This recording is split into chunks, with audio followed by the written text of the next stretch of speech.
Hey, what's going on, guys? Assad here with another events, and now what we're gonna do is we're gonna learn about the on-wheel event. So you have heard about whenever we use the wheel of the mouse, in between those, it gonna change the shape. So uh, for that to happen, we need conditions. So what I'm gonna do is remove all of that here, and now paste this.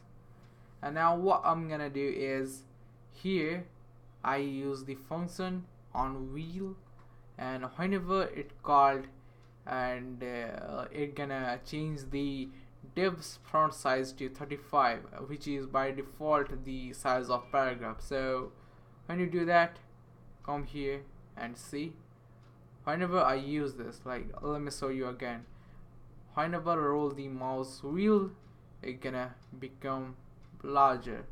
And if you are using Safari, it's not gonna work. This is a note to do, that's why I written it. And yeah, you don't need to write Internet Explorer, because there is something that will be working on the Internet Explorer. So hope you guys understand. See you guys in the next tutorial.